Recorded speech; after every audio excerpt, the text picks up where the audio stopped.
Parece inofensivo, até mesmo bonito, finamente fatiado em pétalas translúcidas, disposto como um crisântemo em porcelana fina. Mas um movimento errado na cozinha, e este jantar pode se tornar o seu último. Estamos falando de fugu, o baiacu japonês. É uma das coisas mais perigosas que você pode colocar em um prato. Dentro de seus órgãos, especialmente o fígado e os ovários, está a tetrodotoxina, um veneno tão poderoso que não há cura. Não aquecendo, não congelando, não deixando de molho em vinagre. Ele permanece mortal. Uma dose menor que a cabeça de um alfinete é suficiente para parar o corpo de frio. Nos piores casos, as vítimas permanecem totalmente conscientes, mas não conseguem se mover, respirar ou pedir ajuda. É por isso que no Japão, apenas chefes licenciados com anos de treinamento podem prepará-lo legalmente. Mas mesmo assim, acidentes ainda acontecem. O que o torna mais arriscado é que a toxina não altera o sabor ou o cheiro do peixe. Você não saberá que algo está errado até que seja tarde demais. E se você acha que as pessoas evitam isso por causa disso, não. O baiacu ainda é considerado um prato de luxo. É servido nos melhores restaurantes de Tóquio e Osaka, e sim, é caro. Não porque tenha um sabor alucinante, mas pela emoção.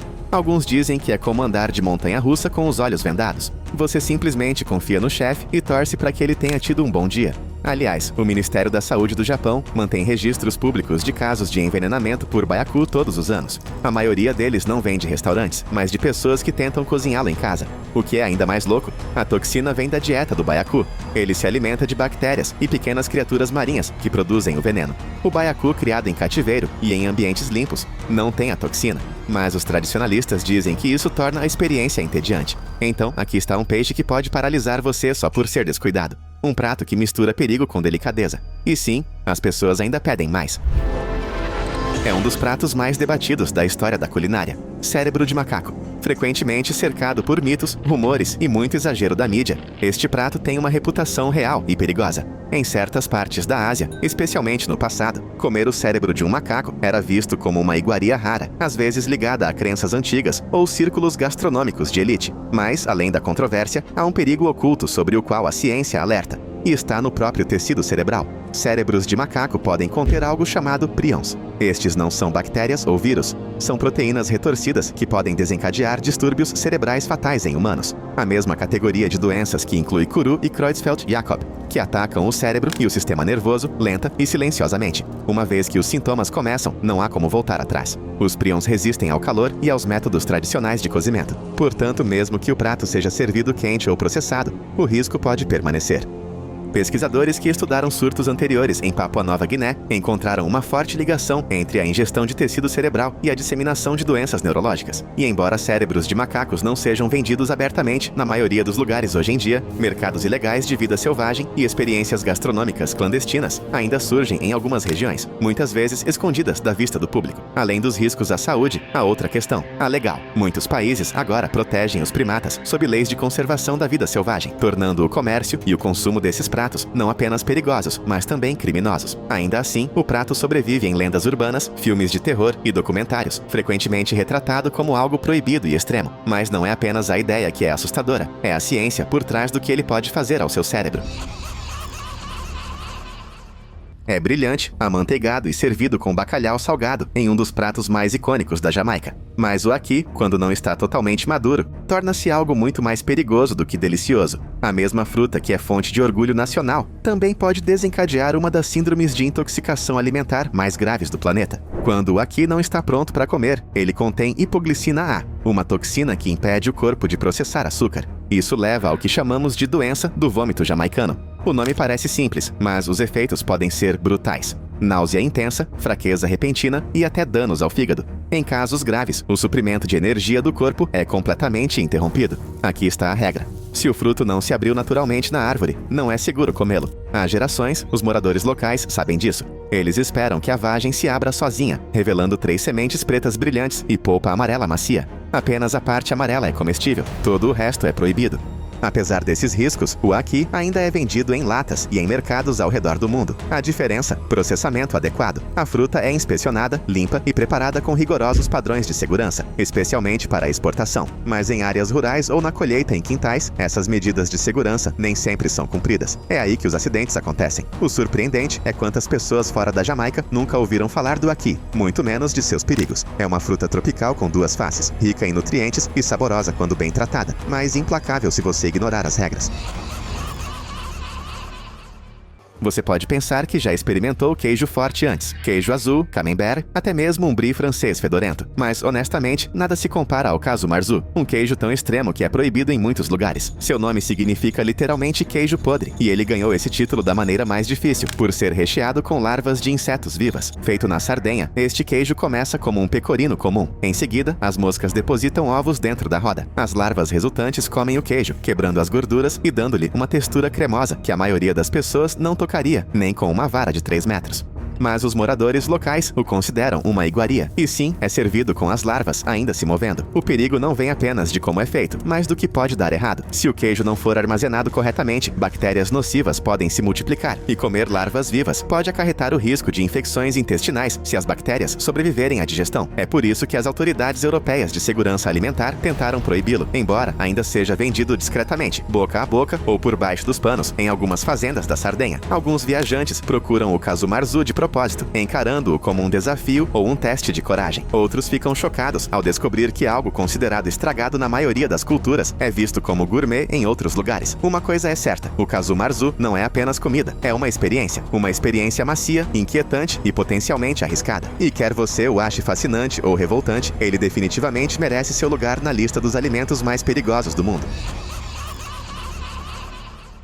Elas são brilhantes, vermelhas e repletas de sabor. As ameijoas de sangue são consideradas um luxo em partes da China, Tailândia e outras regiões costeiras da Ásia. O que as diferencia das ameijoas comuns é o seu alto teor de hemoglobina, que confere ao interior uma aparência vermelho escura, quase sangrenta. Essa aparência única também as torna perigosas. As ameijoas de sangue são frequentemente capturadas em águas mornas e rasas, locais onde as bactérias proliferam. Em alguns casos, essas áreas estão contaminadas com esgoto não tratado ou resíduos industriais.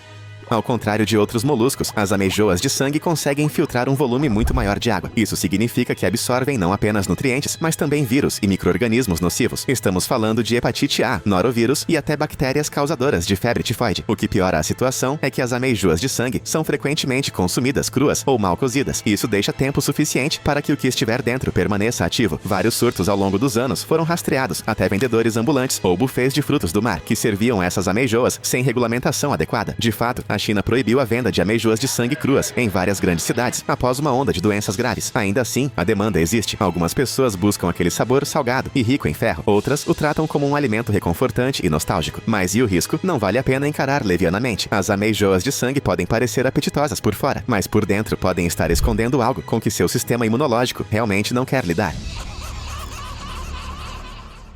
Num prato parece saído de um filme de ficção científica.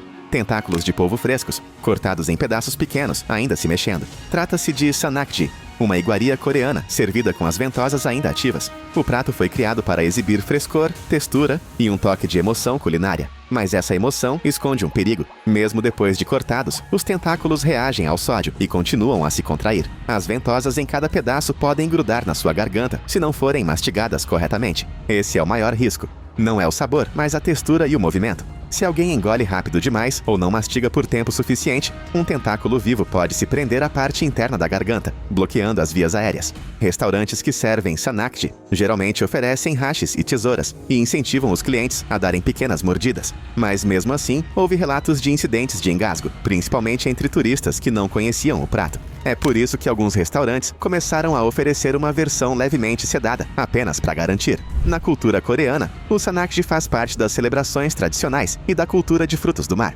Os moradores locais sabem como comê-lo e o tratam com o respeito que merece. Mas para os visitantes, o perigo está em subestimá-lo. Não é um alimento que você simplesmente engole. É um com o qual você tem que lutar, uma mordida de cada vez. Portanto, é carnudo, rico em proteínas e frequentemente assado inteiro em fogo aberto. Em algumas partes da Namíbia, o sapo-touro gigante é um prato sazonal apreciado pelos moradores locais há gerações. Mas aqui está a questão. Comer este anfíbio na época errada do ano pode levar a sérios problemas de saúde. E, honestamente, isso não é exagero. O verdadeiro perigo reside no momento em que os sapos são capturados. Veja bem, antes da época de acasalamento, os sapos-touro gigantes contêm toxinas naturais em sua pele e órgãos. Esses produtos químicos ajudam a proteger os sapos de predadores na natureza, mas, bem, podem ser bastante prejudiciais aos humanos. Se consumidos muito cedo na temporada, as toxinas podem causar problemas renais e uma condição conhecida como Oshiketakata, uma doença relatada em comunidades locais, que inclui náuseas, inchaço e, em casos graves, estresse nos órgãos. Tradicionalmente, o conhecimento local ajuda a reduzir o risco. Os sapos geralmente só são consumidos depois de acasalarem e saírem da hibernação, quando seus níveis de toxinas caem. Algumas famílias chegam a ferver os sapos várias vezes e jogam a água fora como medida extra de segurança, mas nem todos seguem essas etapas, especialmente durante a escassez de alimentos ou períodos de pico sazonal. O sapo-touro gigante pode não parecer grande coisa, mas tem uma reputação arriscada nas regiões onde é consumido. O momento e o preparo são tudo. Quando cozido corretamente e na estação, é um alimento celebrado. Mas você sabe, se você se precipitar, estará realmente arriscando sua saúde. Eles vêm cozidos no vapor, fervidos ou no espeto, frequentemente vendidos em pequenos copos de papel por vendedores ambulantes em toda a Coreia do Sul. Beondae, pulpas de bicho da seda, são crocantes por fora e macias por dentro, com um sabor forte de nozes. Para alguns moradores, é um lanche nostálgico, para outros, é uma fonte de proteína. Mas por trás do cheiro curioso e da vibração picante da comida de rua, existe um risco que a maioria das pessoas não percebe. Beondae contém proteínas muito semelhantes às encontradas em mariscos, especialmente a tropomiosina. E é aí que entra o perigo. Pessoas com reações alérgicas a camarão, caranguejo ou lagosta podem ter a mesma reação às pulpas do bicho da seda. Estamos falando de coceira, inchaço e, em casos raros, porém graves, anafilaxia. Tudo isso desencadeado por uma mordida em algo que parece totalmente inofensivo. O que torna a situação mais imprevisível é que o prato costuma ser consumido ao ar livre ou casualmente, sem muita atenção aos ingredientes. Nos últimos anos, médicos documentaram casos de reações alérgicas relacionadas especificamente ao Beondae, levando algumas agências de saúde a alertar viajantes e indivíduos propensos a alergias para que sejam cautelosos. Apesar do risco, o Beondae ainda é amplamente consumido. É rico em proteínas, pobre em gordura e fácil de preparar. E para quem está acostumado, o cheiro, muitas vezes comparado ao de madeira úmida, faz parte do apelo. Mas se você não o conhece ou se já teve alguma reação a frutos do mar, esse pequeno petisco pode causar uma reação nada branda. Você provavelmente já comeu castanhas de caju direto do saco, torradas, salgadas e perfeitas para petiscar. Mas castanhas de caju cruas, em sua forma natural, essa é uma história completamente diferente. A castanha que todos conhecemos cresce dentro de uma casca dura, repleta de uma resina tóxica. Além de irritante, ela contém urushiol, a mesma substância química encontrada na era venenosa. Tocar na parte interna dessa casca pode causar bolhas. Comer uma castanha de caju não tratada diretamente da árvore pode causar desconforto gastrointestinal grave e, em grandes quantidades, intoxicação. É por isso que o que chamamos de castanhas de caju cruas nas lojas não são realmente cruas. Elas foram cozidas no vapor ou torradas para remover a toxina antes do empacotamento. As castanhas de caju cruas verdadeiras são consideradas perigosas e não são vendidas legalmente em muitos países. Em lugares onde o cultivo de caju é comum, como Índia, Vietnã e partes da África, os trabalhadores usam luvas e equipamentos de proteção apenas para descascá-las. O processo é trabalhoso e requer manuseio cuidadoso para evitar a exposição ao óleo cáustico. É uma das razões pelas quais as castanhas de caju são mais caras do que outras castanhas. Da próxima vez que você pegar um punhado de castanhas de caju, lembre-se de que está comendo um alimento que começou perigoso demais para tocar. Foram necessários calor, pressão e sérias precauções para torná-lo seguro. Sem isso, essa castanha saborosa nunca chegaria à sua gaveta de lanches. Por fora, o hackerl se parece com qualquer outra carne seca, mas, sabe, basta cheirar e a maioria das pessoas imediatamente se afasta. Tem cheiro de amônia, de um produto de limpeza que ficou exposto ao sol por muito tempo. Na Islândia, é considerado um alimento tradicional, mas, honestamente, também é uma das coisas mais estranhas e perigosas já servidas em um prato. O hackerl é feito com o tubarão da Groenlândia, uma criatura que, embora majestosa na natureza, tem carne cheia de toxinas. A carne fresca de tubarão dessa espécie é completamente insegura para consumo. É carregado com ureia e óxido de trimetilamina, compostos que podem envenenar os rins e afetar o sistema nervoso. É por isso que os islandeses desenvolveram uma maneira muito específica de prepará-lo, fermentando a carne no subsolo por semanas e depois secando-a ao ar por meses. Esse longo processo decompõe os produtos químicos nocivos e, bem, torna a carne tecnicamente comestível. Mas o sabor foi descrito como morder queijo podre, mergulhado em água sanitária. Até chefes famosos como Anthony Bourdain e Gordon Ramsay tiveram dificuldade para engoli-lo. Ramsay supostamente o cuspiu diante das câmeras. Ainda assim, o hackerl continua sendo uma parte orgulhosa da cultura islandesa. É frequentemente servido em festivais e feriados nacionais, normalmente em pequenos cubos com palitos de dente. Os moradores locais crescem com ele. Os visitantes o experimentam uma vez, geralmente apenas uma vez, mas a ciência por trás dele é o que o torna fascinante. Um animal naturalmente tóxico, transformado pela tradição e pelo tempo em algo que as pessoas ainda ousam comer. O ruibarbo é uma daquelas plantas que aparecem em receitas aconchegantes de cozinha, tortas, geleias e molhos doces. Os talos são picantes, crocantes e cheios de sabor. Mas e as folhas? É aí que mora o perigo. Ao contrário dos talos, as folhas de ruibarbo contêm altos níveis de ácido oxálico, um composto que pode causar sérios danos se consumido em grandes quantidades. O ácido oxálico interfere na forma como o corpo processa o cálcio. Pode levar a problemas renais, náuseas e sintomas mais graves se ingerido em excesso. O problema é que a planta não parece ameaçadora. As folhas são largas, verde brilhantes e frondosas. Exatamente o que se esperaria de um vegetal inofensivo. É isso que as torna arriscadas, especialmente para quem não conhece a planta. A maioria dos ruibarbos de supermercado é vendida com as folhas já removidas, por segurança. Mas em quintais ou feiras livres, nem sempre é esse o caso. É por isso que guias de jardinagem e blogs de culinária continuam alertando as pessoas de que o ruibarbo só é seguro se você se ater aos talos. Curiosamente, durante a escassez de alimentos em tempos de guerra, houve rumores de que as folhas de ruibarbo poderiam ser usadas como espinafre. Esse conselho não envelheceu bem. Algumas pessoas ficaram doentes depois de experimentá-lo. Hoje a regra é clara: se não for o talo, não coma. O ruibarbo pode ser um favorito na cozinha, mas somente quando você sabe exatamente quais partes pertencem ao seu prato. É raro, altamente protegido e frequentemente comercializado ilegalmente. O pangolim árvore africano não é apenas um animal único, coberto por escamas blindadas, como também está no centro de um dos problemas de saúde mais sérios da história alimentar moderna. Em certas regiões, a carne de pangolim ainda é consumida como parte de práticas tradicionais de caça. Mas o que muitos não percebem é o quão perigoso isso pode ser, não apenas para o animal, mas também para os humanos. Os pangolins são animais selvagens que podem transportar vírus, bactérias e parasitas desconhecidos para o sistema imunológico humano.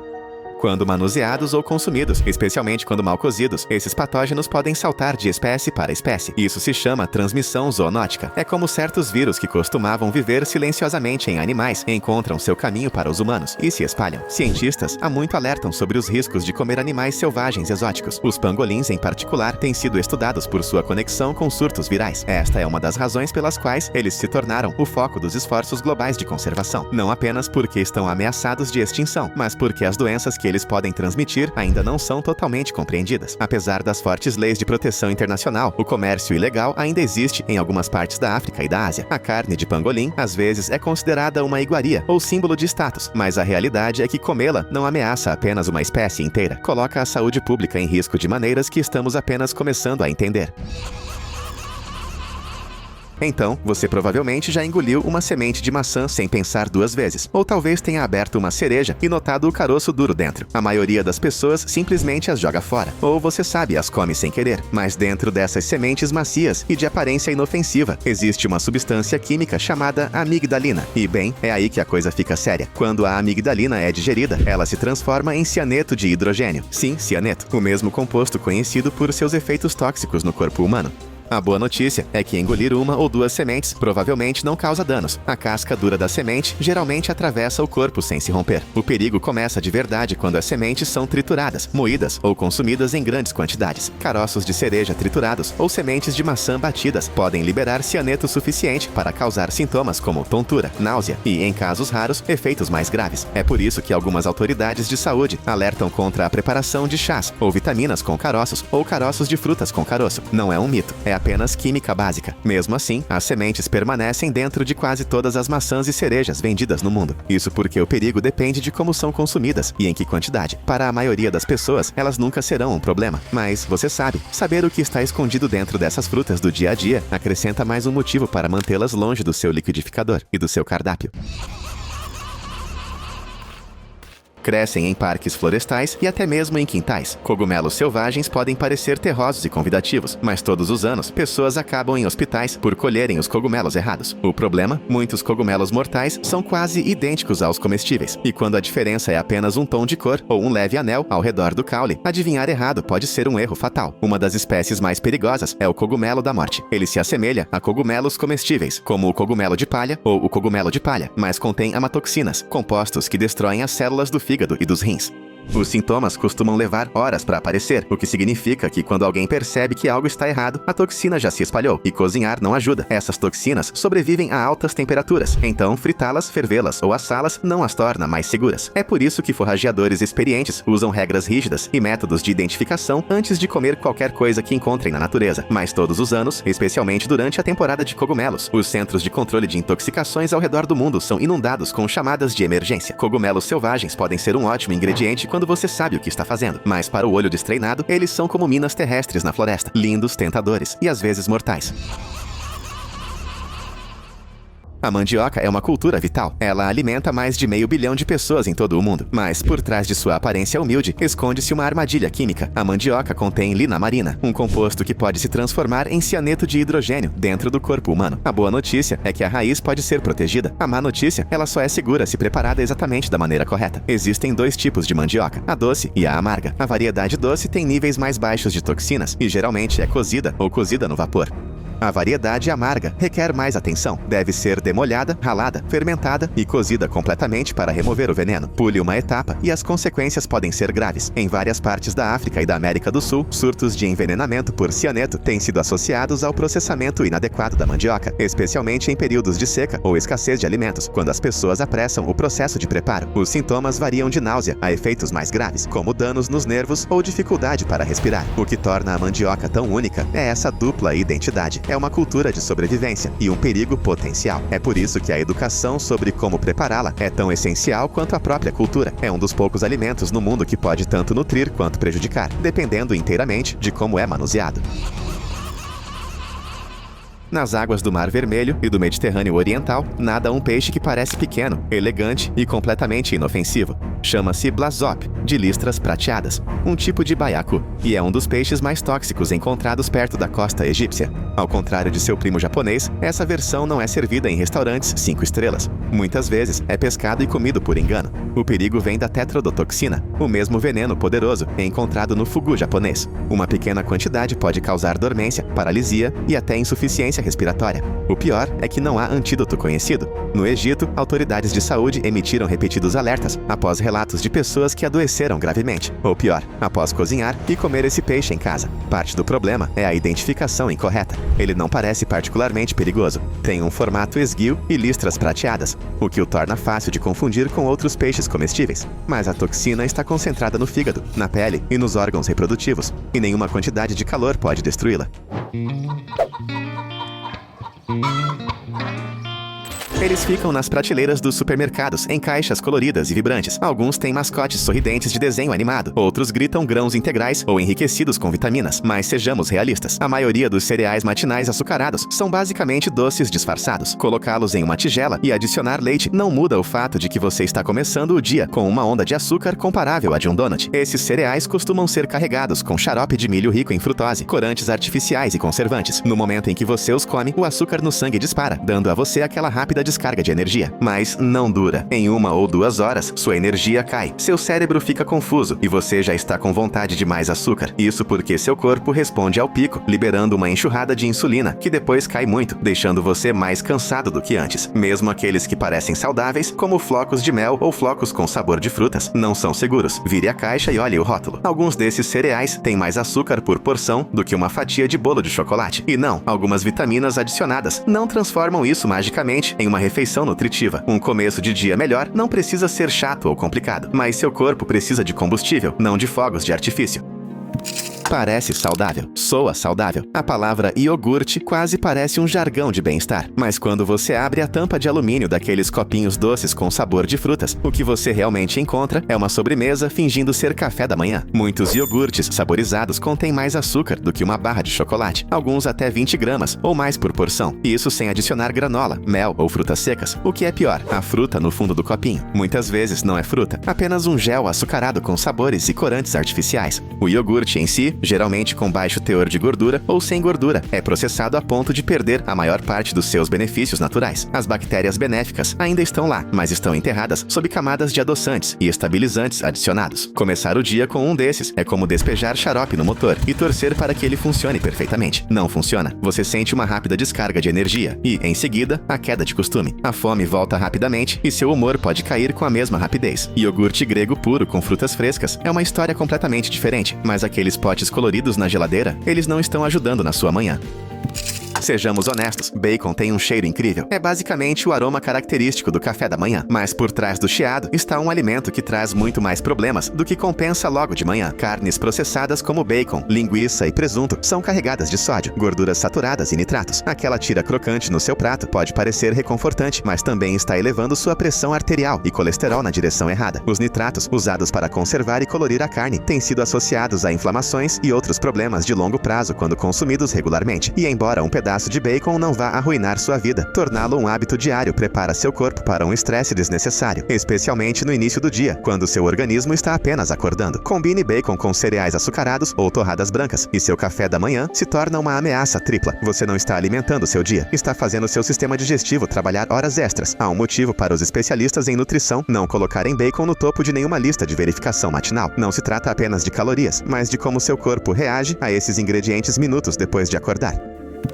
Café em si, totalmente bom. Mas o que você coloca nele? É aí que as coisas ficam estranhas. Cremes sem lactose podem parecer um complemento inofensivo, mas muitos deles são coquetéis químicos feitos de óleos hidrogenados, adoçantes artificiais, espessantes e aromas sintéticos. Aquele redemoinho cremoso de baunilha pode parecer reconfortante, mas é feito de ingredientes que não têm nada a ver com creme de verdade, nem mesmo com comida. Alguns cremes incluem até dióxido de titânio, um agente clareador também usado em protetores solares. E aquelas versões sem açúcar? Eles costumam usar álcoois de açúcar, que podem causar inchaço ou desconforto estomacal. Não é exatamente a vibe que você deseja depois de 2 goles do seu café da manhã. O que começa como uma xícara quentinha de conforto se transforma em uma mistura artificial que confunde seu metabolismo. Seu corpo não reconhece esses ingredientes da mesma forma que reconhece leite ou creme de leite de verdade. E com o tempo, isso pode levar a efeitos colaterais indesejados, como picos de açúcar no sangue ou inflamação. Se você está tentando manter seu café da manhã saudável, a primeira coisa a repensar pode ser o que está flutuando na sua caneca. A seguir, vamos desfazer aqueles sanduíches de café da manhã pré-embalados que prometem praticidade, mas entregam um monte de outras coisas.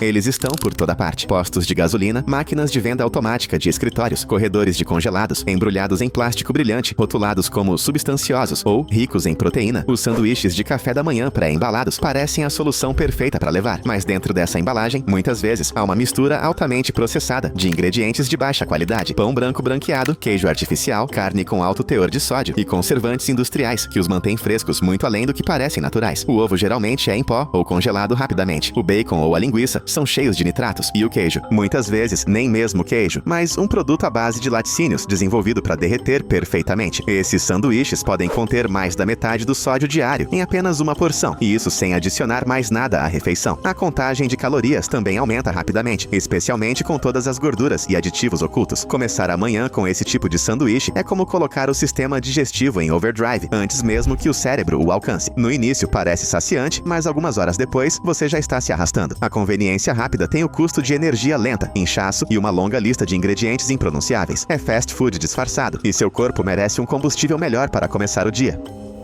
É um clássico do café da manhã, 2 fatias de torrada branca, talvez com manteiga ou geleia. Simples, familiar, mas nutricionalmente, o pão branco é uma das maneiras mais vazias de começar o dia. Feito de farinha refinada, despojada de fibras e nutrientes, o pão branco se decompõe rapidamente no corpo, mais rápido do que você imagina, causando um pico acentuado de açúcar no sangue logo após a refeição. Isso significa energia rápida, seguida por uma queda rápida. Você sente fome novamente mais cedo, muitas vezes desejando mais carboidratos ou açúcar. É um ciclo que desequilibra todo o seu dia. Pior ainda, quando você adiciona pastas doces como geleia, mel ou pasta de chocolate e avelã, você está dobrando o açúcar no pior momento do dia. A fibra é o que retarda a digestão e mantém a energia estável, mas o pão branco oferece pouco ou nenhum. São todos carboidratos rápidos, sem poder de permanência. Pão integral é uma escolha melhor, mas mesmo assim, observe os rótulos. Alguns pães apenas tingem a farinha de marrom e o chamam de integral. Um café da manhã feito com torradas brancas é como construir uma casa na areia, pois não vai resistir quando o dia começar a ficar difícil. são os favoritos do fim de semana e para alguns, uma indulgência diária. Pilhas douradas de panquecas ou waffles crocantes com calda podem parecer reconfortantes, mas nutricionalmente, essa combinação de café da manhã se aproxima mais de uma sobremesa do que de um café da manhã. Feitas com farinha branca refinada, a maioria das panquecas e waffles são apenas carboidratos de rápida digestão com pouca ou nenhuma fibra, o que significa que são digeridas rapidamente e elevam o nível de açúcar no sangue ainda mais rápido. Agora, adicione uma dose generosa de xarope de bordo, ou pior, xarope artificial para panquecas, feito com xarope de milho rico em frutose, e você acaba de transformar seu café da manhã em uma avalanche de açúcar. Na verdade, alguns cafés da manhã com panquecas têm mais açúcar do que uma fatia de bolo e quase nenhuma proteína para equilibrar. Isso significa que seu corpo recebe uma enxurrada de glicose, desencadeando picos e quedas de insulina, que deixam você com fome e grogue antes do almoço. Até mesmo aquelas misturas para panquecas em caixa com o rótulo "basta adicionar água" são carregadas de aditivos, conservantes e açúcares ocultos. E waffles congelados, a maioria é pré-adoçada antes mesmo de você adicionar qualquer coisa por cima. É como colocar açúcar em cima de açúcar e chamar isso de combustível. O resultado? Você obtém uma explosão de energia que parece boa por cerca de 30 minutos, seguida por uma queda lenta que pode atrapalhar seu foco, humor e apetite. É saboroso, claro, mas não é o tipo de começo que sustenta uma mente afiada ou um dia tranquilo. Se você está com vontade de algo quente e reconfortante, existem maneiras melhores de fazer isso sem a sobrecarga de açúcar. Elas são comercializadas como combustível para a sua vida agitada. Coloque uma na bolsa, desembrulhe na hora e pronto. Café da manhã instantâneo. Mas muitas barras de granola compradas em lojas estão longe de ser o alimento saudável que fingem ser. Repletas de açúcares adicionados, xaropes e óleos processados, essas barras costumam se aproximar mais de barras de chocolate do que de qualquer coisa que se assemelhe à nutrição de verdade. Algumas marcas carregam suas barras com mel, xarope de arroz integral ou açúcar de cana, todos os quais agem como açúcar puro quando entram na corrente sanguínea. Adicione gotas de chocolate, frutas secas adoçadas ou coberturas de iogurte, e você estará comendo algo que aumenta sua energia rapidamente e te deixa exausto logo em seguida. Apesar da aveia e das nozes que costumam conter, o processamento pesado retira muitos dos benefícios naturais que esses ingredientes oferecem. Até mesmo as barras rotuladas como opções de proteína ou energia podem ser enganosas. Muitas obtêm sua proteína de isolados de soja ou pós-baratos, não de alimentos integrais. E as fibras, muitas vezes adicionadas artificialmente, não vindas de fontes reais como frutas ou sementes. Você acha que está comendo um lanche balanceado, mas o que você está realmente comendo é um sistema de entrega de açúcar habilmente comercializado. Se você começar o dia com uma dessas, pode se sentir satisfeito por um momento, mas é provável que desmaie antes do meio da manhã. E os desejos que vêm depois, a culpa é da barra. Só porque ela vem em uma embalagem terrosa e fica no corredor de alimentos saudáveis, não significa que esteja fazendo algum favor ao seu corpo. Para um verdadeiro impulso matinal, ingredientes integrais sempre vencem a embalagem.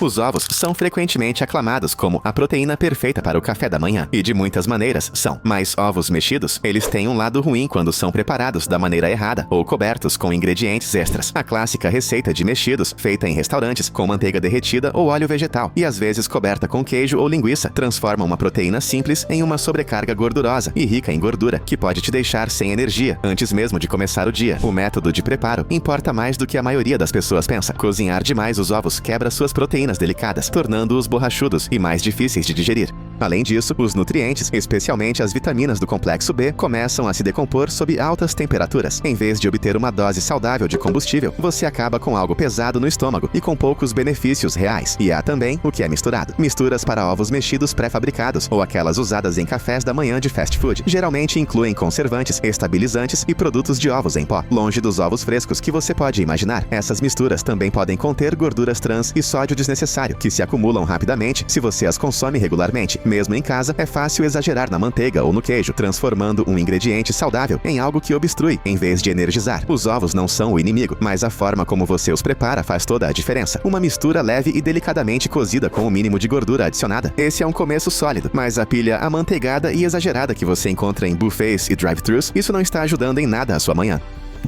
Um copo de suco de laranja no café da manhã parece saudável. É fruta, certo? Mas aqui está a verdade. A maioria dos sucos de fruta comprados em lojas não contém fibras, são cheios de açúcar natural e muitas vezes vêm com adoçantes para realçar o sabor. Essa bebida com aparência ensolarada pode lhe dar uma dose de vitamina C, mas também inunda seu organismo com uma dose pesada de frutose em apenas alguns goles. Ao contrário da fruta inteira, o suco não contém a polpa e as fibras que retardam a digestão e ajudam seu corpo a processar os açúcares gradualmente. Sem essa proteção, o açúcar atinge rapidamente elevando a glicemia e acelerando o pâncreas. Com o tempo, esses picos de açúcar podem se acumular, aumentando o risco de quedas de energia, desejos e até mesmo problemas metabólicos, se for um hábito diário. E o tamanho das porções, muito diferente. Um copo de suco geralmente é feito de 3 a 4 laranjas ou maçãs. Você se sentaria e comeria tantas frutas de uma vez? Provavelmente não. Mas na forma de suco, é fácil consumir em excesso e fácil esquecer a quantidade de açúcar que você está realmente bebendo. Até mesmo rótulos que dizem 100% suco podem ser enganosos. Alguns são feitos de concentrados ou tratados termicamente a ponto de os nutrientes naturais desaparecerem e o sabor precisar ser adicionado artificialmente. É água com açúcar com sabor de fruta e um rótulo sofisticado. Então, embora o suco possa parecer um começo saudável, é mais como um atalho para uma queda de energia no meio da manhã. Se você realmente quer obter suas vitaminas pela manhã, comer uma fruta inteira é uma jogada muito melhor.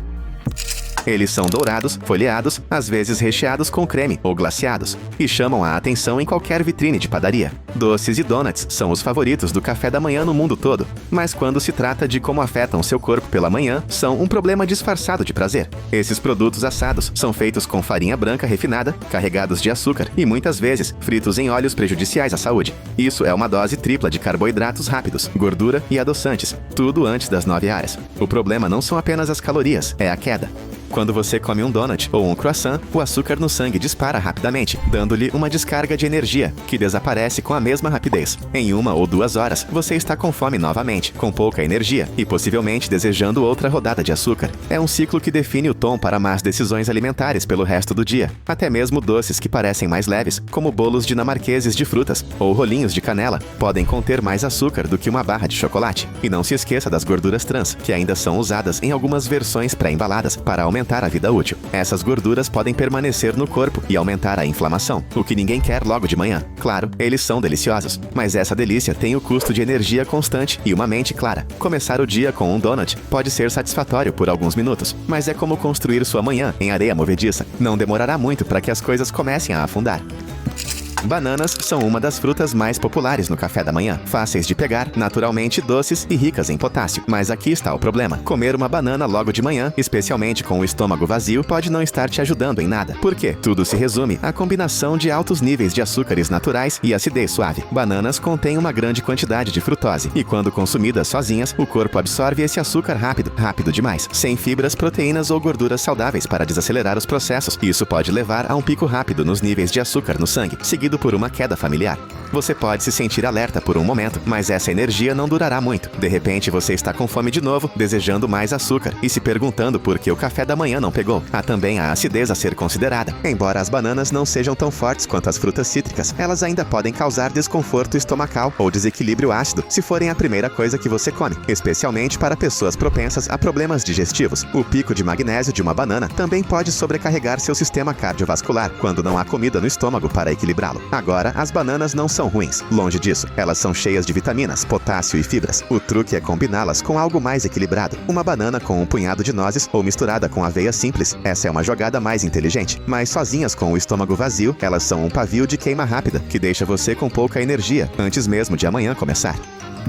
A aveia tem uma ótima reputação, e com razão. É quente, saciante e rica em fibras que contribuem para a saúde do coração e a digestão. Mas nem toda aveia é criada da mesma forma. Aqueles pacotes práticos com sabor, eles costumam ter mais em comum com uma sobremesa do que com um café da manhã nutritivo. Por trás de sabores como açúcar mascavo com bordo ou maçã com canela, esconde-se uma quantidade surpreendente de açúcar adicionado, aromatizantes artificiais e conservantes. Alguns pacotes contêm 12 gramas ou mais de açúcar por porção, antes mesmo de você adicionar qualquer coisa por cima. É o mesmo que começar o dia com várias colheres de chá de açúcar refinado. A aveia instantânea geralmente é processada para cozinhar rápido, mas isso também significa que seu corpo a digere mais rápido, levando a picos rápidos de açúcar no sangue e uma queda de energia logo em seguida. E então, ao tamanho da porção. Um pequeno pacote pode não ser suficiente para se sentir satisfeito, então é tentador dobrar a quantidade, o que também dobra o açúcar e o sódio. Muitas marcas também adicionam laticínios em pó, espessantes ou vitaminas sintéticas que não absorvem tão bem quanto os nutrientes de fontes de alimentos integrais. Se você acha que está escolhendo a opção saudável, não está sozinho. Esses pacotes são comercializados para parecerem saudáveis e economizarem tempo, mas a verdade é que eles são mais um atalho açucarado do que uma refeição balanceada. Começar o dia com uma tigela de aveia deve ser uma vitória, mas somente se você a mantiver limpa. Deixe o pacote de lado, opte por aveia em flocos simples e adicione outros ingredientes. Dessa forma, você mantém o controle do que alimenta a sua manhã. Uma colherada rápida, água quente, mexida e pronto. Não é de se admirar que o café instantâneo seja um alimento básico matinal para milhões de pessoas, mas quando esse café é aromatizado artificialmente, a simplicidade esconde uma lista de substâncias químicas que seu corpo não estava exatamente desejando após uma noite de sono. Sabores como baunilha francesa, avelã ou caramelo macchiato podem parecer atraentes, mas na maioria das vezes são criados em laboratório, usando compostos sintéticos em vez de ingredientes reais. Cafés instantâneos com sabor artificial geralmente contêm solventes químicos, emulsificantes, estabilizantes e adoçantes adicionados para imitar o sabor real. Alguns desses aditivos, como o propilenoglicol, um transportador de sabor comum, também são usados em anticongelantes e alimentos processados. Embora tecnicamente aprovado em pequenas quantidades, não é exatamente o tipo de substância que você deseja na corrente sanguínea logo de manhã. E tem o próprio café. A maioria das variedades instantâneas é feita de grãos de qualidade inferior, liofilizados ou secos por atomização em altas temperaturas, o que os despoja dos óleos naturais e antioxidantes encontrados no café fresco. O que resta é um pó amargo e sem sabor, que precisa de aromatizante artificial para ser palatável. E aqui está o problema. Muitas dessas misturas instantâneas incluem açúcar adicionado ou adoçantes artificiais, mesmo que não tenham um sabor excessivamente doce. Então, sem perceber, você pode estar começando o dia com açúcares ocultos e cafeína de baixa qualidade, que não lhe darão o impulso de energia limpa que você procura. A longo prazo, é o tipo de rotina que pode atrapalhar seu metabolismo, irritar seu intestino e deixar sua concentração confusa no meio da manhã. Quer um café que realmente ajude você a acordar e se manter alerta? Feito com grãos frescos, sem sabores ou produtos químicos adicionados, seu corpo e suas papilas gustativas agradecerão. Não há como negar. Comida apimentada pode ser estimulante. Ela desperta o paladar e adiciona um sabor intenso a quase tudo. Mas se você começar o dia com um prato de ovos com molho apimentado, burritos apimentados no café da manhã, ou carnes temperadas com chile, pode estar se preparando para mais do que apenas um alerta. Alimentos apimentados pela manhã podem irritar a mucosa do estômago, desencadear refluxo ácido e desequilibrar todo o sistema digestivo antes mesmo de o dia começar. Ao acordar, seu estômago está relativamente vazio e sensível. Adicionar algo carregado com pimenta em pó, jalapeños ou sriracha pode aumentar a produção de ácido estomacal. Para pessoas propensas a refluxo ácido ou azia, este é um caminho rápido para o desconforto. Aquela sensação de queimação no peito ou na garganta mais tarde pela manhã pode muito bem ser devido ao que você comeu no café da manhã. A capsaicina, o composto que dá ardência aos alimentos apimentados, também retarda a digestão. Isso significa que os alimentos permanecem no estômago por mais tempo, aumentando a chance de refluxo e inchaço. E embora pratos apimentados possam ser energizantes, eles podem deixá-lo com uma sensação de lentidão quando esse calor interno o atinge. Não se trata de abrir mão completamente do tempero. Alimentos apimentados têm seus benefícios quando na hora certa, mas comê-los com o estômago vazio pela manhã é como acender um fósforo na grama seca. Pode não causar um incêndio todas as vezes, mas quando acontecer, você sentirá. Para manhãs mais tranquilas, guarde o tempero para o almoço ou jantar e deixe seu corpo começar o dia com mais tranquilidade, sem a queimação extra.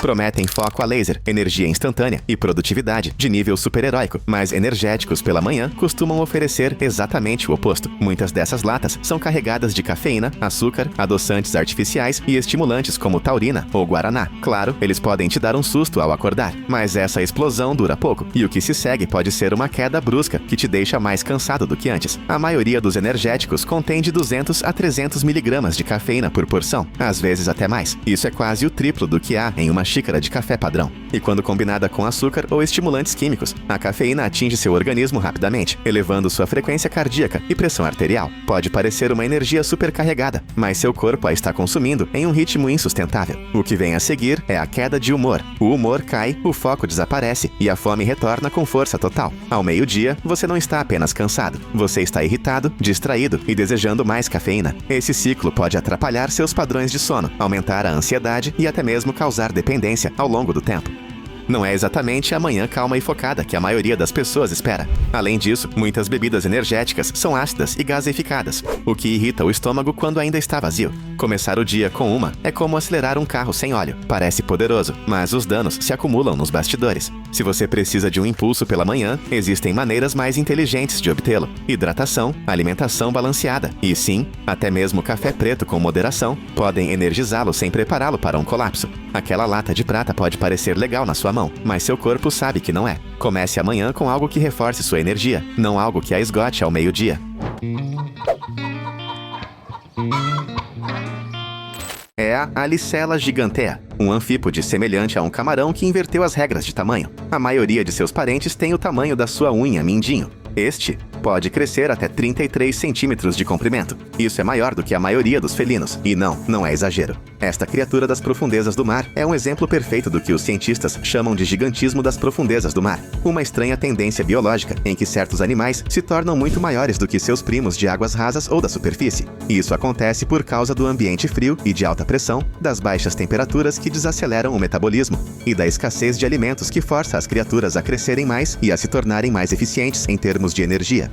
Nas profundezas, ser grande não é apenas uma vantagem, é sobrevivência. Se os mesmos princípios se aplicassem aos animais terrestres, se existisse algo como o gigantismo terrestre, você estaria vendo coisas assim. Um camarão do tamanho do torso de um homem adulto, com garras grandes o suficiente para lutar boxe. É estranho. E, no entanto, na escuridão esmagadora da zona radal, algo muito próximo disso realmente existe. A Alicella gigantea foi descoberta pela primeira vez perto da fossa de Kermadec, quando um submersível de mergulho profundo trouxe à tona algo que parecia mais um acessório de filme do que um animal vivo. Os pesquisadores ficaram atônitos. Não se tratava apenas de um camarão maior, era um caso atípico da evolução. De certa forma, é a natureza expandindo seus limites, mostrando-nos o que acontece quando a vida se adapta ao isolamento extremo por milhões de anos. Ele não caça nem persegue, ele se alimenta de restos. Longas antenas percorrem o fundo do mar na escuridão total, captando vestígios de matéria em decomposição que descem de cima. Seu corpo é feito para resistir, fortemente blindado, lento e eficiente. Não é bonito, nem rápido, nem chamativo, mas lá embaixo nada disso importa. Tudo o que importa é a sobrevivência, e a Alicella a domina. Sua mera existência fascina cientistas que estudam a possibilidade de vida alienígena. Se algo tão incomum pode evoluir em um mundo sem luz, com temperaturas próximas ao congelamento e pressão tóxica, então a vida em luas geladas como Europa ou Encélado não parece tão absurda. Não homenzinhos verdes, talvez, mas camarões alienígenas do tamanho de bolas de futebol americano não está fora de cogitação.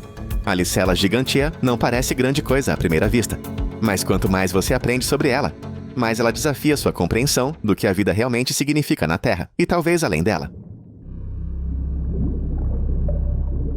À primeira vista, parece uma criatura de um antigo filme de ficção científica, pálido, blindado e coberto por placas segmentadas. O isópode gigante é frequentemente chamado de tanque do próprio oceano, e faz jus a esse título, enquanto seus primos terrestres, como o tatuzinho de jardim ou o rocambole, têm apenas 2,5 centímetros de comprimento. A versão das profundezas do mar pode crescer mais de 50 centímetros. É o tamanho de um bebê recém-nascido, mas com uma carapaça como um capacete de batalha medieval e antenas que nunca param de se mover. Esses necrófagos que vivem nas profundezas são encontrados principalmente nos oceanos Atlântico, Pacífico e Índico, frequentemente entre 300 e 2.100 metros abaixo da superfície. Lá embaixo, a comida é escassa e a vida se move lentamente. O isópode gigante prospera conservando energia, flutuando preguiçosamente sobre o fundo do mar, em busca de qualquer coisa comestível, de carcaças de peixes a quedas de baleia. Ele não é exigente. Quando encontra uma refeição, ele se banqueteia como se fosse o último buffet da terra, às vezes comendo tanto que mal consegue se mover por semanas. Literalmente, seu corpo é feito para a sobrevivência. Múltiplas placas sobrepostas formam um exoesqueleto resistente que pode suportar alta pressão e terrenos acidentados. Ele tem 14 pernas que lhe conferem um movimento rígido e robótico, e olhos compostos gigantes que o ajudam a detectar até mesmo leves vislumbres de movimento na água escura como breu. Noturno e cauteloso, raramente sai de sua zona de conforto. Por que deveria? Já domina seu ambiente. Na verdade, é tão excêntrico que pesquisadores encontraram um dentro de um submarino operado remotamente. Aparentemente, ele se arrastou para dentro durante um mergulho de manutenção e simplesmente ficou lá, relaxando no compartimento eletrônico.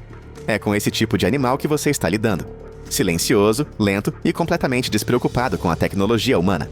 O isópode gigante é mais do que um inseto marinho assustador. É um lembrete de como a vida se torna estranha quando deixada sozinha por milhões de anos no fundo do oceano. A evolução não apenas aumenta as criaturas lá embaixo, mas as remodela em fósseis vivos que parecem projetados para outro mundo.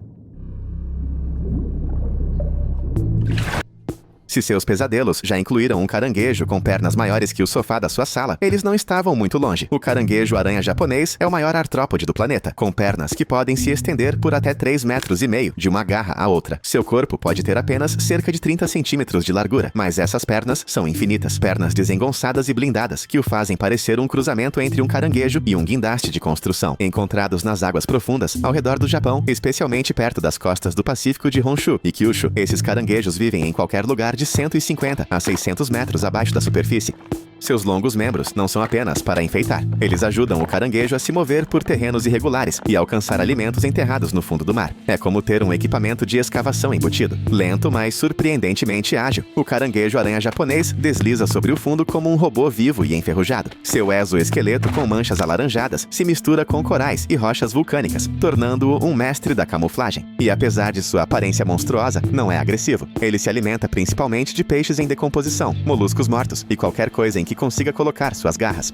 É mais zelador do que caçador. Dito isso, suas garras são fortes o suficiente para quebrar conchas e se defender de predadores, se necessário. O que é ainda mais selvagem, ele pode viver mais de 100 anos. Isso mesmo, existem caranguejos neste planeta mais velhos que seus avós, vagando pelas profundezas com pernas mais longas que um homem adulto. E durante a época de acasalamento, eles rastejam até águas mais rasas, formando procissões surreais que parecem uma versão subaquática de A Guerra dos Mundos. Para o povo do Japão, o caranguejo-aranha é temido e respeitado. Sua imagem encontrou seu caminho no folclore e na arte, e até mesmo nas mesas de jantar, embora capturar um não seja fácil. Na verdade, a pesca excessiva tornou os avistamentos de espécimes realmente enormes mais raros do que nunca. Mas os maiores, aqueles que assombram as trincheiras mais profundas, ainda nos lembram o quão alienígenas nossos próprios oceanos podem ser. Você não precisa viajar para outro planeta para encontrar uma megafauna bizarra. Basta olhar abaixo das ondas, onde gigantes ainda andam com pernas finas, escondidos no escuro.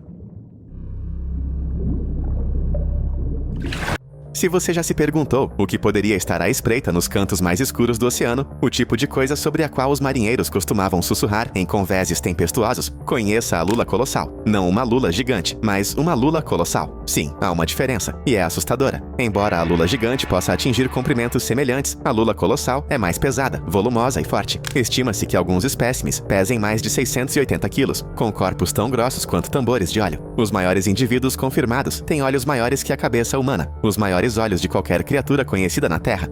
Não metaforicamente, literalmente. Lulas colossais vivem nas águas frias e negras do Oceano Antártico, particularmente perto da Antártida. Sua área de distribuição é uma das mais remotas e menos estudadas do planeta, e elas são esquivas. Quase tudo o que sabemos sobre elas vem de capturas acidentais por arrastões de águas profundas, ou dos estômagos de cachalotes, seu único predador natural conhecido. Essas baleias emergem com cicatrizes de ventosas na cabeça e no rosto, esculpidas pelos ganchos giratórios das lulas. Sim, ganchos giratórios, embutidos em seus tentáculos.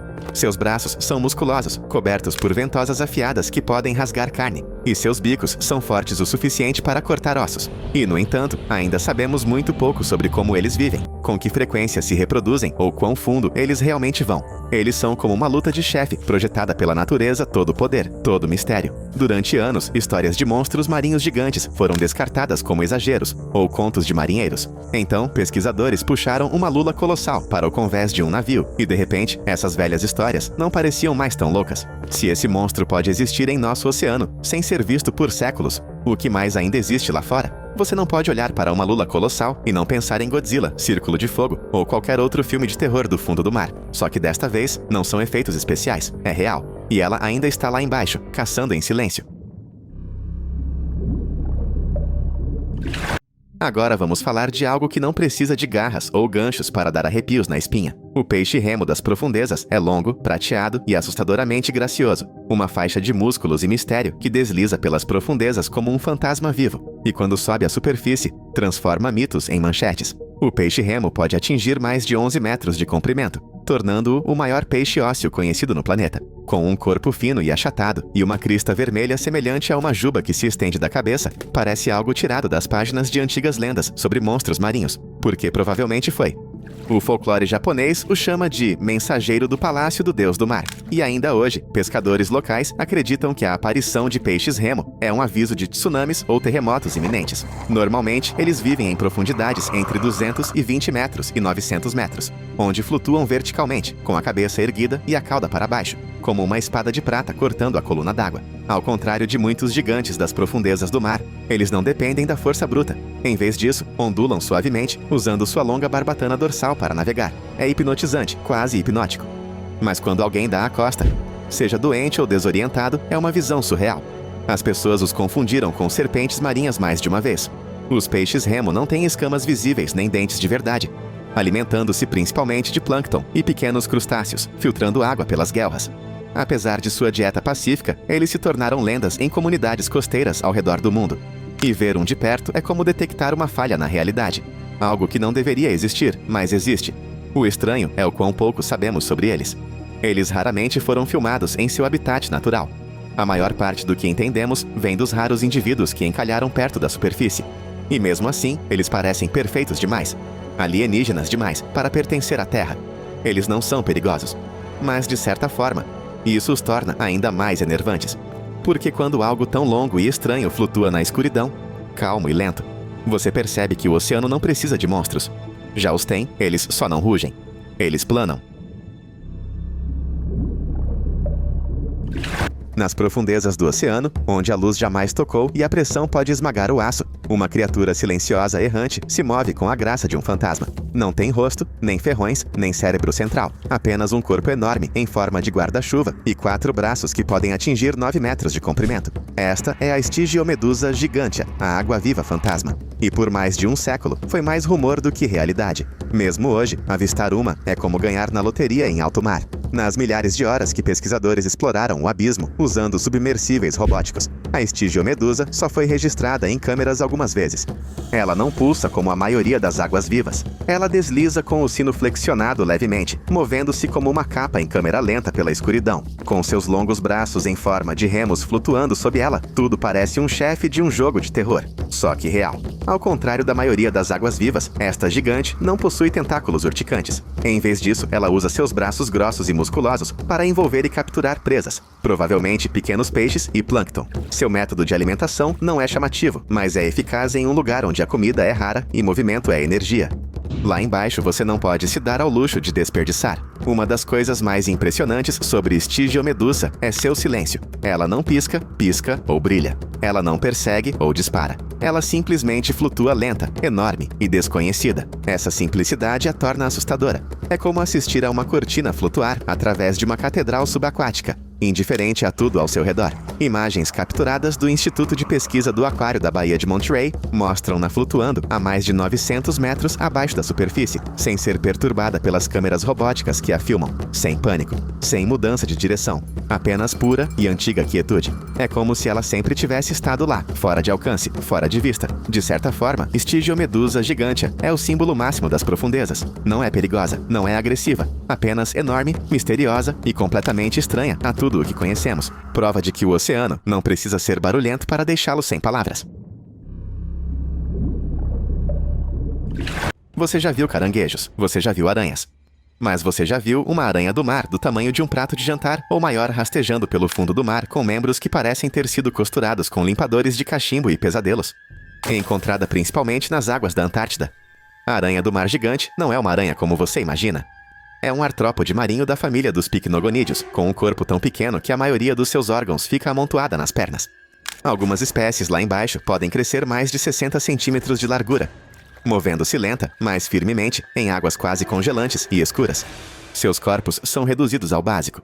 Um tronco estreito, uma boca tubular e pernas longas, articuladas e assustadoramente finas, que os sustentam como tripés ambulantes sobre o sedimento. Não há quase nada de fofo ou cômico neles. Parecem antigos porque são. Essas criaturas são sobreviventes de uma época anterior aos dinossauros, vagando por oceanos que não mudaram muito em milhões de anos. O que os faz crescer tanto aqui embaixo? Novamente, o gigantismo das profundezas do mar. Em ambientes polares, a água fria retém mais oxigênio.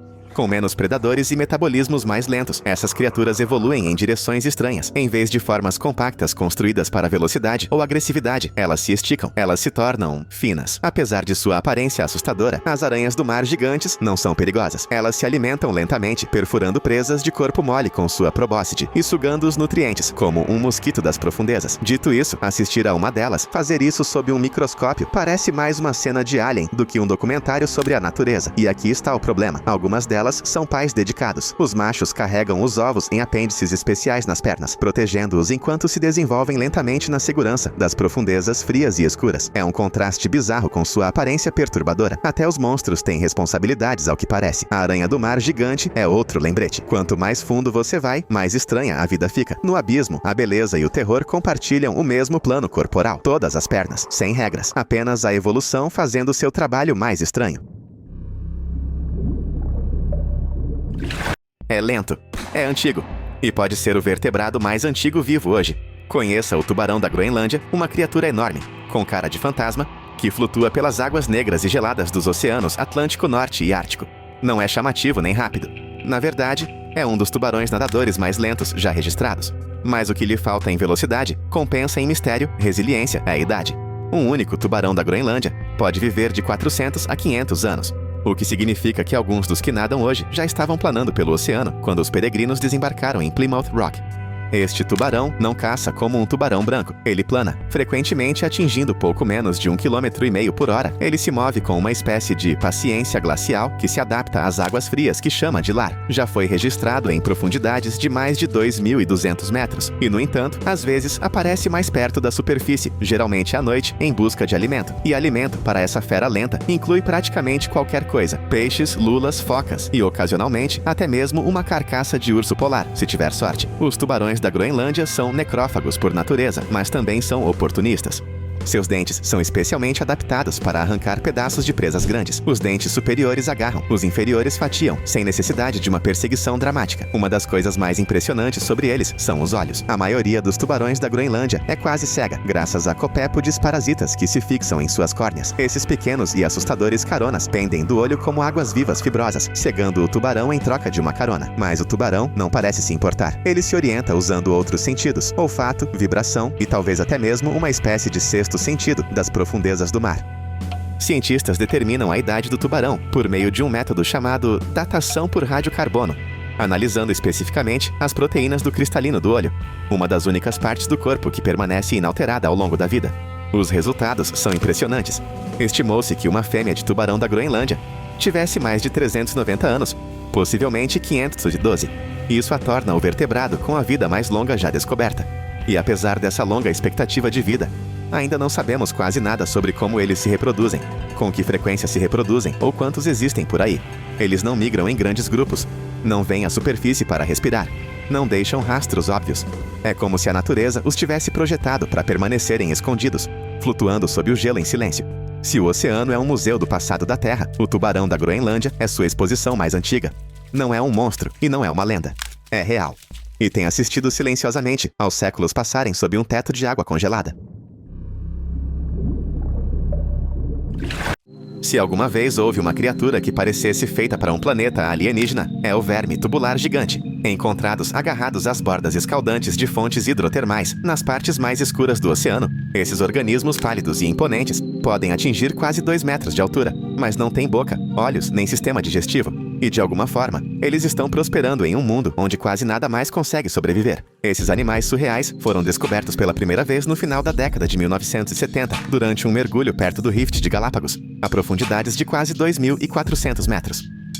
Os pesquisadores esperavam encontrar apenas o fundo do mar sem vida. Em vez disso, tropeçaram em jardins densos e brilhantes de vermes tubulares, irrompendo das rochas como estranhas flores de pontas vermelhas. A água ao redor deles estava quase fervendo, cheirando a enxofre e misturada com substâncias químicas tóxicas. E, no entanto, a vida estava explodindo ali. Então, como uma criatura sem boca ou estômago sobrevive? Por meio de uma das parcerias mais estranhas da natureza. O corpo do verme tubular gigante é essencialmente um invólucro oco. Dentro dele vive um órgão especial chamado trofossomo, que contém bilhões de bactérias. Esses micróbios usam quimiossíntese e não fotossíntese para converter o sulfeto de hidrogênio venenoso expelido pelas fontes termais em nutrientes utilizáveis. Em outras palavras, o verme se alimenta de seus inquilinos internos e as bactérias se alimentam dos gases das fontes termais. É uma fábrica viva, alimentada por veneno e pressão. Cada verme cresce dentro de um tubo branco e resistente feito de quitina, a mesma substância que compõe as carapaças dos insetos. A pluma vermelha brilhante que se projeta na parte superior é usada para trocas gasosas, como as guelras. Ela é vermelha por causa da hemoglobina, a mesma proteína que dá a cor ao nosso sangue. Mas aqui, ele é sobrecarregado para extrair pequenas quantidades de oxigênio, dióxido de carbono e sulfeto de hidrogênio da água circundante. Essas colônias imponentes podem se agrupar em massas compactas ao redor de chaminés hidrotermais negras, que expelem água rica em minerais a temperaturas acima de 370 graus Celsius. Apesar do calor extremo, a pressão nessas profundezas impede que a água ferva. É como uma panela de alta pressão para a biologia alienígena. A parte mais alucinante, esses vermes crescem incrivelmente rápido para criaturas das profundezas do mar, alguns chegando a quase 1 metro em menos de 1 ano. Isso é inédito nessas profundezas, onde a maioria dos animais se move e cresce em ritmo glacial. É como se as fontes hidrotermais os turbinassem para uma vida rápida, antes que o ambiente se altere ou morra. O verme tubular gigante é a prova viva de que a vida não precisa de luz solar, não precisa de olhos nem de boca, precisa apenas da química e do tempo certos. Se há uma lição aqui, é que a vida encontra um caminho não apesar das condições extremas, mas por causa delas. O que levanta uma questão ainda maior. Se isso pode acontecer na Terra, o que nos espera nos oceanos de Europa ou nos lagos de metano de Titã? Então, o que nos espera lá, depois de tudo o que vimos rastejando, flutuando e se elevando no próprio abismo da Terra? A resposta pode ser mais estranha e mais próxima do que imaginamos. O mar profundo não é apenas uma fronteira final em nosso planeta. É uma janela para o que a vida poderia parecer em qualquer lugar. Dê um passo para trás. Vimos camarões do tamanho de gatos domésticos, águas-vivas com braços mais longos que ônibus e vermes que prosperam em produtos químicos ferventes sem boca ou estômago. Nenhum deles precisa de luz solar. Nenhum deles depende das condições da superfície da Terra. Eles são sistemas autocontidos, sobrevivendo do calor e dos minerais de um planeta que lá embaixo poderia muito bem ser alienígena. E, no entanto, eles estão prosperando. É exatamente por isso que a NASA e outras agências espaciais continuam apontando luas geladas como Europa e Encélado como as principais candidatas à vida extraterrestre. Ambas têm oceanos escondidos sob espessas crostas congeladas. Ambas mostram sinais de calor interno. Ambas têm uma química surpreendentemente próxima à que encontramos ao redor de fontes hidrotermais profundas. Se vermes tubulares gigantes podem prosperar em nuvens de enxofre e pressão esmagadora, o que impede algo de fazer o mesmo em outro oceano, um que nunca tocamos? Não estamos falando de monstros com tentáculos ou cérebros flutuantes, mas vida microbiana, talvez. Catadores complexos, lentos e com anatomia estranha. Isso não é mais ficção científica, é uma extensão natural do que já sabemos. Até mesmo o comportamento dos gigantes das profundezas do mar da Terra sugere como seria a vida alienígena. Eles usam sinais químicos em vez da visão, alimentam-se sem caçar, resistem sem se mover muito. Isso soa estranhamente apropriado para os oceanos escuros e congelados de outros mundos. Uma criatura adaptada a esses ambientes não precisaria ser rápida ou inteligente. Só precisaria ser construído para o silêncio, a paciência e a pressão, como o tubarão da Groenlândia, a estigiomedusa ou o peixe-remo. Cada trincheira, cada encosta inexplorada do Mariana ou do Kermadec é um lembrete de que a própria Terra é um campo de testes para a vida alienígena. E talvez, apenas talvez, algumas das respostas para as nossas maiores perguntas sobre o universo não estejam esperando nas estrelas. Elas já estejam escondidas sob nossas próprias ondas. Então, da próxima vez que alguém perguntar onde podemos encontrar vida além da Terra, não olhe para cima, olhe para baixo. Porque nas profundezas, onde gigantes vagam sem luz ou som, já vimos o impossível. E é só o começo. É isso aí. Qual desses gigantes mais te chocou? Escreva nos comentários. E não esqueça de conferir nossos outros vídeos.